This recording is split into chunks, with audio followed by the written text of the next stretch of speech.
Bienvenidos a todos y todas, soy David Gómez y esto es Ciclismo de ayer y de hoy, un podcast que habla de ciclismo sin filtros. Qué jodido es este deporte. Que alguien me diga otro deporte que sea tan duro, tan jodido, perdonar por la palabra, como este. Que en un solo día, en unos segundos, todas tus ilusiones se puedan ir al traste por una caída. Y además, pues es una caída que en algunos casos incluso te puede dejar durante meses sin poder ejercer tu trabajo. Una etapa que desgraciadamente tenía ganas de comenzar diciendo así sí, se comienza un Giro de Italia, pero que no puedo decirlo justamente por esa caída. Esta vez la organización creo que no tiene ninguna culpa.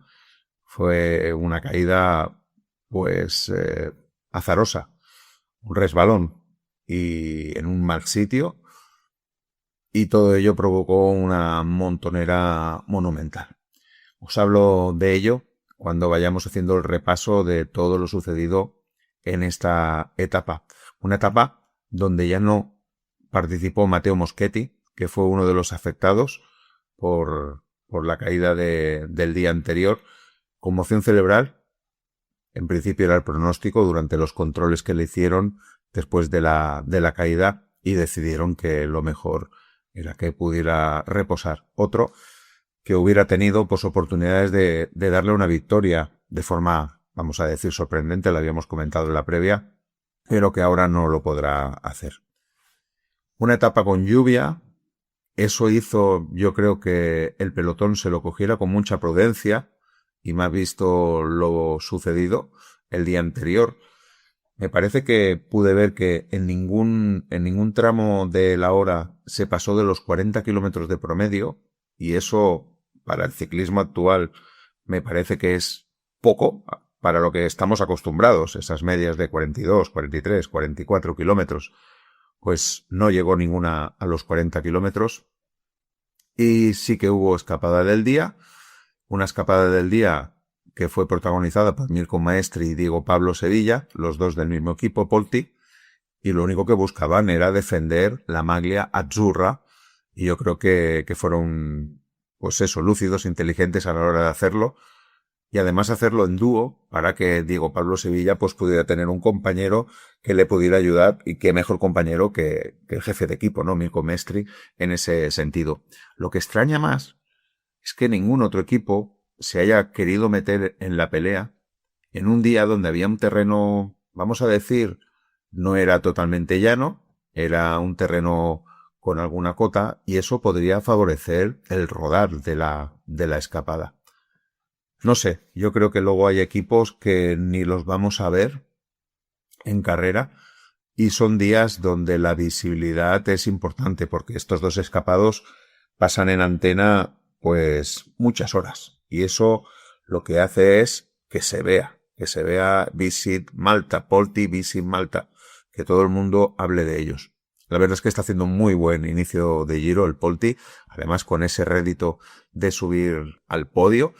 Siguiendo con la etapa, pronto se vio que en ese cycling se ponía a control la diferencia, y eso a mí pues me gustó mucho, porque quería decir que mi favorito de la previa, que era Corbin Strong, pues tenía la confianza suficiente del equipo para poder hacer una buena etapa. Luego hablaremos que no pudimos comprobarlo porque fue uno de los implicados en la caída. La diferencia no llegaría a los 6 minutos, estuvo bastante controlada en esa diferencia, casi rozando los 6 minutos durante muchos kilómetros, hasta que al final ya se pusieron en plan vamos a cortar la distancia, y todo se acabó a 27 kilómetros del final. La verdad es que ahí sí que el ritmo del pelotón fue un poquito más alto, porque todo el mundo quería colocarse muy bien. Primero, para el Red Bull kilómetro, es decir, para el sprint bonificado, y segundo, para la entrada a la subida al monasterio.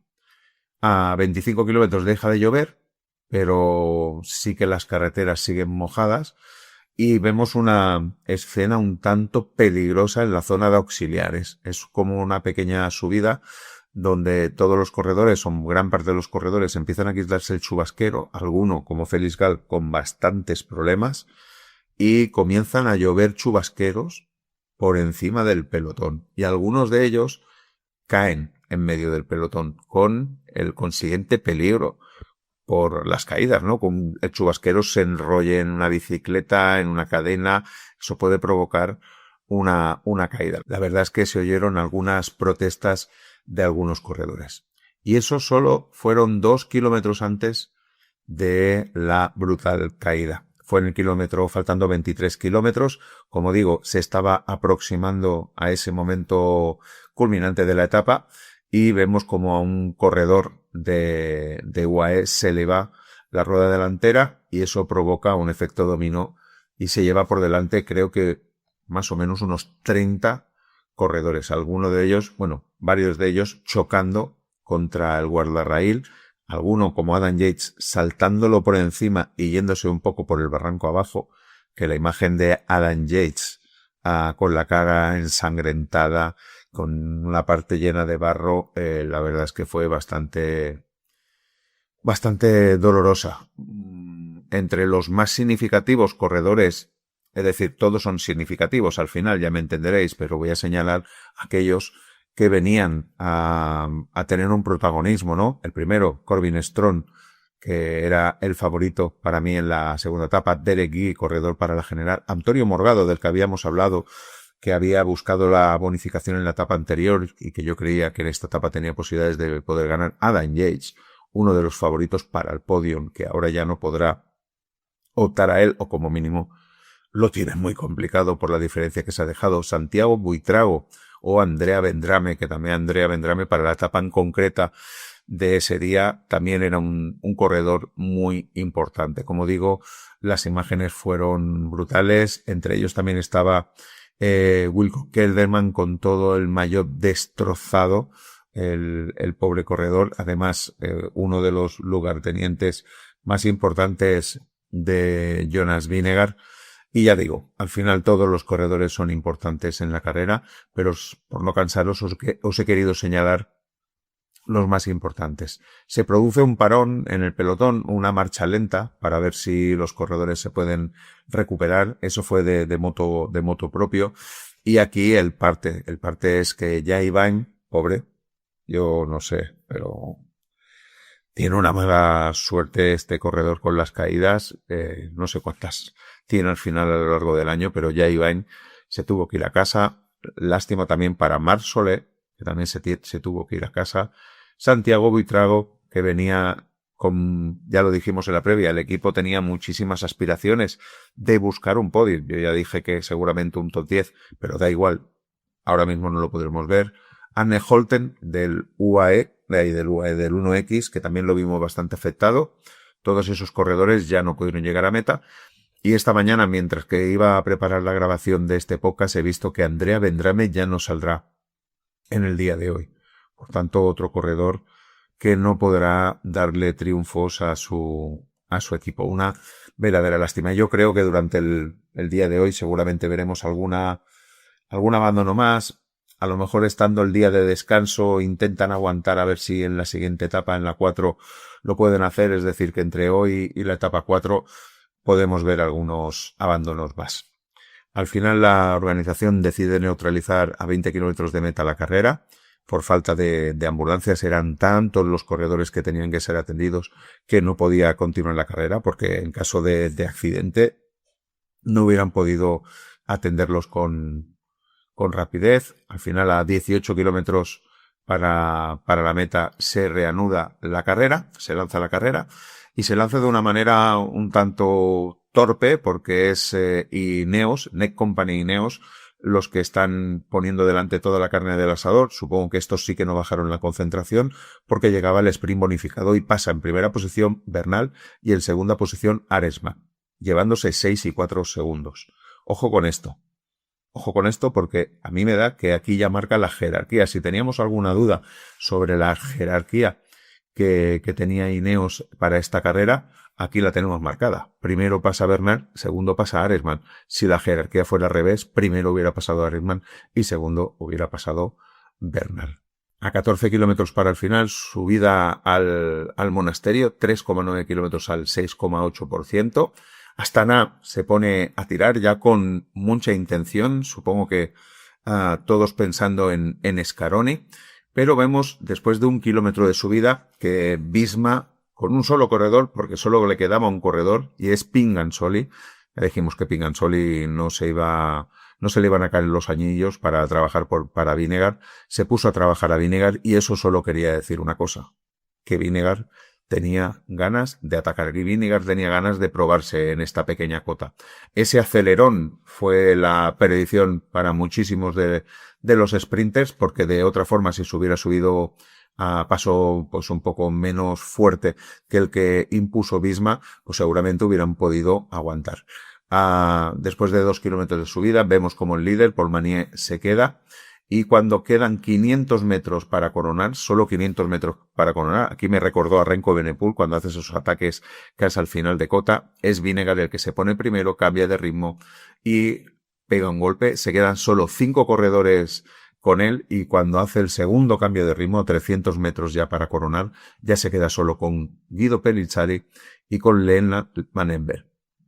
Aquí también, pues detalle interesante, ya sabemos que es una cota corta, esfuerzo corto, la impresión sobre la caída que tenían todos, pero Pellizzari, de momento, bien, a rueda, y Lennart Van Ember buscando sus oportunidades, ¿no? De brillar en la etapa. Pasa todo el pelotón muy cortado por la cima, aunque en la bajada pues habrá reagrupación y habrá una persecución de estos 3 corredores con un pelotón bastante numeroso. Yo tenía la intuición y la sensación de que al final los iban a cazar, porque ni Vinegar ni Pellizzari seguramente iban a ir a tope. El único interesado, sobre todo por la etapa, seguramente era Van Empel, y no hubo el entendimiento necesario para mantener lo que llegaron a ser como unos 25 segundos para llegar a la meta. Al final, a 1,2 kilómetros para la llegada. Recordaros que os dije que en los 2 últimos kilómetros había una pequeña subida de un 6% y que luego aflojaba. Pues ahí vemos saltar a Jan Christen, que yo creo que es uno de los pocos UAE con Michael Bert que no se fue al suelo. Salta Jan Christen y del salto de la aceleración que hace Jan Christen llega al grupo de 3. Por tanto, los tenían a tiro. Ahora sí que ya el grupo, simplemente con la aceleración que hicieron, los cogieron para poder disputar el sprint.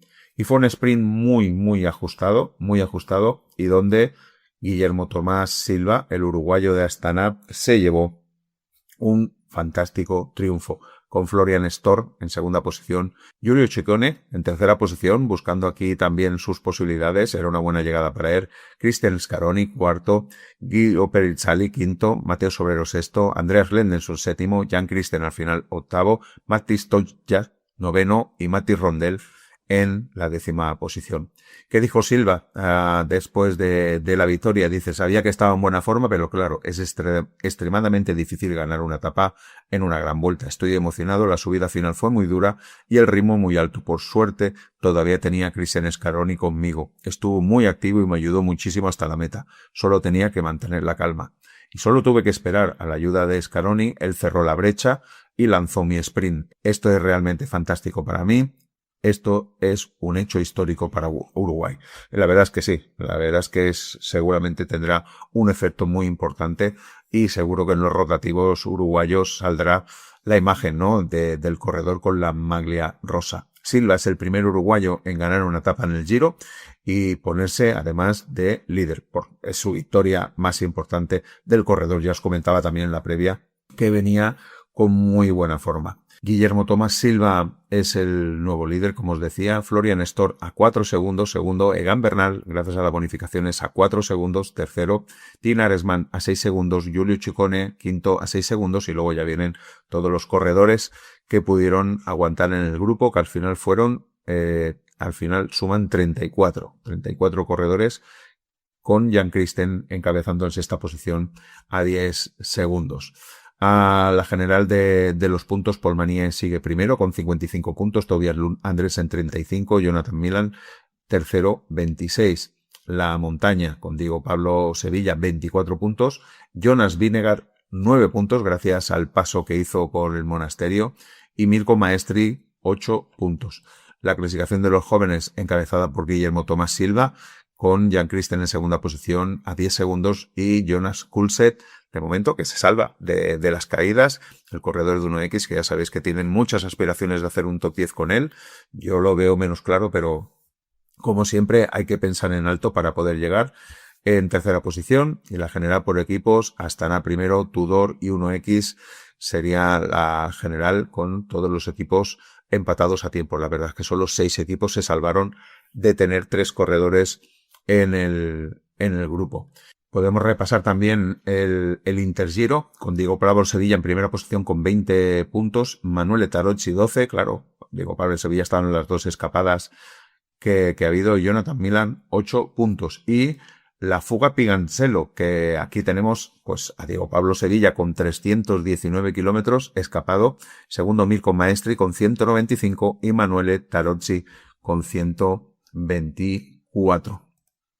Y ya está, ya estaría casi la etapa 2, perdonad, me he dejado de decir que entre los corredores que aspiraban a hacer alguna cosa en la general, los dos más perjudicados, Derek Guy, que perdió 1 minuto y 1 segundo, y Adam Yates, que llegó a meta con 13 minutos y 46 segundos de pérdida. La verdad es que una verdadera mala suerte para Adam Yates, ahora que tenía esa oportunidad de tener los galones del equipo. Nos vamos para la previa de hoy, de la etapa 3. Es una etapa que cierra el tríptico búlgaro y lo cierra entre Poldich y Sofía, 175 kilómetros, que cuenta con el ascenso a mitad más o menos de recorrido del Borovets Pass, que es un puerto de 9,2 kilómetros al 5,3%. Yo creo que quizás en la subida, según el ritmo, alguno de los sprinters podría pasarlo mal, pero hay tiempo suficiente, terreno suficiente, más de 70 kilómetros para que puedan recuperar y que podamos ver un sprint del grupo, pues eso, general. Por tanto, mis favoritos, voy a insistir que con 3 estrellas es Jonathan Milan. Sí, de forma lógica no tendría que decir a Jonathan Milan después de ver el sprint del primer día, pero es que estoy convencido que el día que no lo diga, va a ganar la etapa. Lo lógico normal es que Jonathan Milan gane la etapa. A no ser que hoy en el sprint lo haga horrorosamente mal, voy a seguir confiando en la victoria del italiano. Por tanto, Jonathan Milan es mi favorito. Con 2 estrellas, Paul Manier y Tobias Lund Andresen. Por cierto, lo único que quiero decir que Jonathan Milan a lo mejor podría llegar madurito después de subir esa subida a buen ritmo, que podría ser una de las causas. Es decir, que si se queda el esfuerzo que tenga que hacer por recuperar la estela del grupo, luego no le haga que esté con las piernas frescas para sprintar, pero bueno, eso ya es otra cuestión. Paul Manier y Tobias Lund Andresen, 2 estrellas, 1 estrella Ethan Bernot, Dylan Groenewegen, esperemos que esté totalmente recuperado. Arnaud Delis, que ayer se quedó casi de los primeros y yo creo que con mucha intención de no cansarse. Y corredores a hacer ese top 10 tendríamos a Matteo Malucelli, Madis Mitchell, Giovanni Leonardi, Pascal Ackermann, Erlen Brindan, Orluis Solar y Casper Van Hunde. Y ahora sí, llegamos al final de esta segunda etapa. Y nada, daros las gracias por estar ahí al otro lado, por descargaros los podcasts, por escucharlos, por hacerme compañía y yo también de haceros compañía a vosotros. Esta tarde-noche, en principio, tiene que llegar la tercera entrega, la tercera etapa, y ya os aviso que el En Ruta, que normalmente lo hago los domingos por la tarde-noche, y en especial hablaremos de la victoria de Paula Brasi, estupenda victoria de Paula Brasi en la Vuelta Femenina, llegará el lunes por la mañana, para que así pueda respirar un poco también la etapa 3 y tenga, pues eso, la oportunidad de que vosotros la podéis escuchar sin sentir el agobio del contenido. No me enrollo más. Nos escuchamos esta tarde. Sed felices, disfrutad del ciclismo. Chao, chao.